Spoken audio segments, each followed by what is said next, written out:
নামটা অস্ট্রেলিয়া এজন্য নাকি বারবার বলছিলাম যে বিশ্ব টেস্ট চ্যাম্পিয়নশিপ, চাপটা আসলে কোথায় থাকবে বাংলাদেশের? ৩৩ বছর কেটে গেল, কেউ কথা রাখেনি, কিন্তু ২৩ বছর পর কিন্তু অস্ট্রেলিয়া কথা রেখেছে। অস্ট্রেলিয়া বাংলাদেশের বহু প্রতীক্ষিত সিরিজটা শুরু হচ্ছে, সেখানে মুশফিকুর রহিমের কথা দিয়ে শুরু করতে চাই। প্রায় ১০০-র মতো তিনি টেস্ট খেলে ফেলেছেন, সেখানে আসলে তার অভিষেকটা হবে অস্ট্রেলিয়ার মাটিতে, টেস্ট পুরো দলেরই হবে।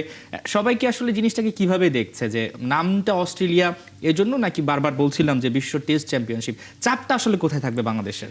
আপনি যেটা বলছিলেন যে আসলেই আমার মনে হলো শুনিলে সেই কবিতাটার মতন, মানে ৩৩ বছর কেটে গেল, কেউ কথা রাখেনি, কিন্তু ২৩ বছর পর কিন্তু অস্ট্রেলিয়া কথা রেখেছে। তাদের ওখানে আমরা খেলতে যাচ্ছি এবং এখন দেখার অপেক্ষায় যে সেই মামাবাড়ি সেই নাদির আলী মাঝি এখন আমাদের ওই ৩ প্রহরের বিল দেখাতে নিয়ে যায় কিনা। আমার যেটা মনে হয় যে এখানে যেটি হয়েছে যে আমার মনে হচ্ছে যে ১১ জন ক্রিকেটারের অভিষেক হচ্ছে একটা দেশে, একটা দেশের মাঠে, এবং এইখানে আমরা সেই ১১ জনের ভিতর কিন্তু সেই অভিষেকের মতনই আমার মনে হয় যে রোমাঞ্চ কাজ করছে।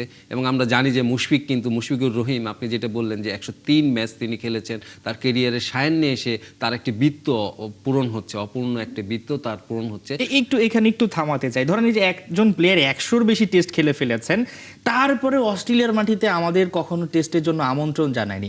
এই জায়গায় কি এসে আপনার এখন এটা মনে হচ্ছে, বা আপনার সাংবাদিকতা ক্যারিয়ার আপনি অনেক কিছু দেখেছেন, যে আমাদেরকে এখনো কেউ সেভাবে আসলে গুরুত্ব দেয়নি বা কদর করে না, এটা শুধুমাত্র বিশ্ব টেস্ট চ্যাম্পিয়নশিপের একটা অংশ দেখে আমাদেরকে ডেকেছে, এই জায়গায় একটু আফসোস আছে কিনা? মুশফিকুর রহিমেরও কিন্তু সেই আফসোসটা থাকবে। আফসোস তো অবশ্যই আছে। আপনি দেখেন, আমি কালকে দেখছিলাম মুশফিক এই মুহূর্তে আপনার ১০৩টি ম্যাচ খেলেছে, সারা বিশ্বের ৩৫টা ভেন্যুতে তিনি টেস্ট খেলার তার অভিজ্ঞতা রয়েছে, অথচ তার অস্ট্রেলিয়ার মাটিতে কোনো ভেন্যুতে হয়নি। সেখানে সচিন বলেন, আপনি তাদেরকে আমি দেখছিলাম যে তারা প্রায় ৫টার মতন সিরিজ খেলে ফেলেছিলেন এই সময়টা অস্ট্রেলিয়ার মাটিতে। তো আপনার এই আক্ষেপটা তো থাকবে। এবং আপনি যেটা বললেন যে অস্ট্রেলিয়া আমাদের ডাকেনি, কেন ডাকেনি, আমি যখনই তাদের এরকম হয়েছে তারা কিন্তু আসলে এখানে একটা বাণিজ্যিক ব্যাপারটা কাজ করে। আমি অস্ট্রেলিয়ায় গিয়ে দেখেছি, ওদের সঙ্গে কথা বলেছি, আমি এই জিনিসটা জিজ্ঞাসা করতাম ওদের প্রশাসক কিংবা কারো সাংবাদিকদের সঙ্গে, অনেক কথা এটা উঠে আসতো যে কেন আমাদেরকে বড় মাঠে খেলানো হয় না, মেলবোর্নের সিডনির মতন মাঠে খেলানো হয় না, কেন আমাদেরকে ওইভাবে আমন্ত্রণ জানানো হয় না। তাদের কিন্তু একটা কথা, মানে তারা যেটা বলতো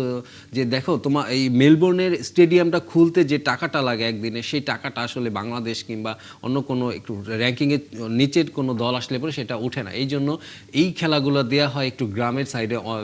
এইবার যেমন নর্দার্ন টেরিটরি ডারউইনে দেওয়া হয়েছে, এই ধরনের তার মানে আমরা ওই জায়গাটা এত বছর তৈরি করতে পারি, আমরা মার্কেটিংটা তৈরি করতে পারিনি, এবং এইটার কারণ হচ্ছে পারফরমেন্স। এবং যখনই দেখা গিয়েছে যে আমাদের ওইখানে টেস্ট খেলার সুযোগ এসেছে, তখন ওরা বলেছে তোমাদের টেস্ট খেলতে হবে না, তোমরা আসো, আমরা 3টা ওয়ানডে খেলে দিই তোমাদের, কিংবা 2টা টি-20 খেলে দিই। তো এটা আসলে ওই সম্মানটা আদায় করতে আমরা পারিনি এতদিনে, যে ওই টেস্টের যে সম্মানটা।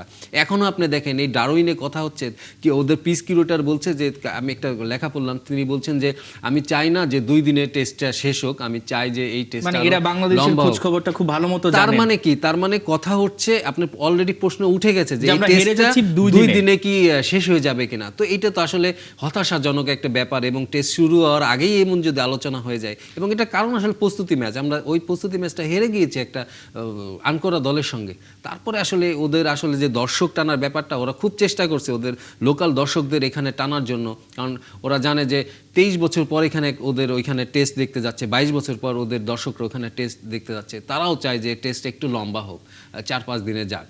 নিঃসন্দেহে। তবে এই জায়গায় একটু ফিরতে চাই, 2017 সালে বাংলাদেশের মাটিতে খুব সম্ভবত আমরা তাদেরকে হারিয়েছিলাম, সেই ভয়টা কিন্তু অস্ট্রেলিয়া নিঃসন্দেহে রয়েছে। এবং আপনি যে কথাটা বলছিলেন যে তারা দীর্ঘ সময় পর এখানে টেস্ট খেলছে, তাদেরও তো একটা ব্যাপার রয়েছে যে এই মাটিতে অনেকদিন পর টেস্ট, তাদের কাছে একটু চেনা হলেও অচেনা কিনা না।